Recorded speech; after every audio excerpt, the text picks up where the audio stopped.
Hello everyone, this is Ruth Bomar, your academic coach, and in this series of videos I'm bringing you some tips for that time in between exam 1 and exam 2, that sweet spot of the semester where you still have enough time to change your grade for the whole semester.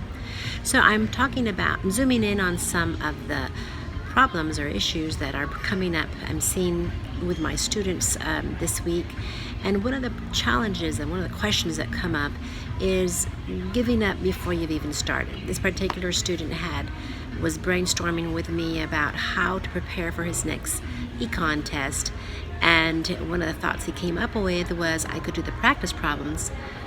And so we wrote that idea down, and then he said no, that would be useless. It would be pointless to do the practice problems because there are no solutions for the practice problems. The professor doesn't give us the answer key. So he gave up before he even started. Well, actually, getting some practice problems done for a test is an excellent way to prepare for an exam.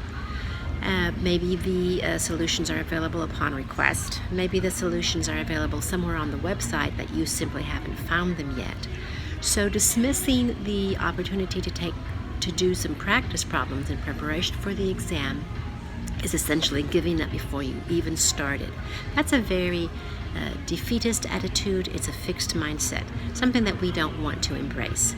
Another question that came up with one of my students this week was just the concern that the first exam was a low B, high C, low B, and it wasn't high enough to earn the GPA he's going to want because he's going to need to go into grad school. His goal is to go into grad school.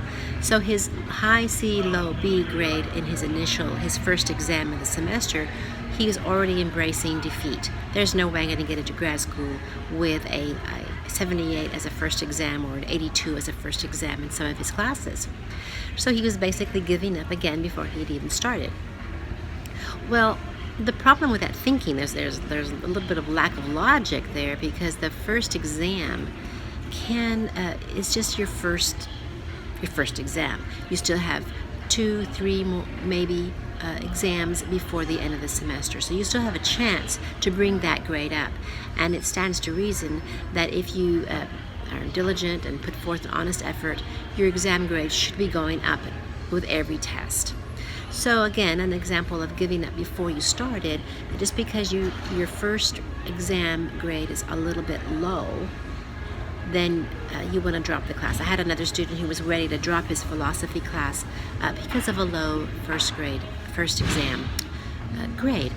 Again, dropping a class too soon without giving yourself enough time in the semester to actually bring the grade up. I had another student this week who was very, very concerned about getting kicked out of the program. The program was a very rigorous program, very competitive, and the first run of exams were low. So this student was extremely concerned about getting kicked out of the program. And this stress level was preventing the student from focusing on the content. So one of the challenges that this student had was managing stress. So managing stress, developing some good stress management techniques so that the brain can then focus on the content. One good stress managing technique is a really good study plan, study strategy, as well as a very good organizational system to manage time and manage your calendar. Of course, good stress management techniques include exercise, getting enough sleep, getting enough the right nutrition, staying hydrated, doing some very purposeful breathing. All of that contributes to good stress management. Okay, so the tip today for between exam 1 and exam 2 is don't give up before you get started. Number 2, don't give up too soon. You still have time to bring your grades up in the semester. And number 3, make sure that you're getting some good stress management applications so that your brain can be clear enough to learn the concepts of the course.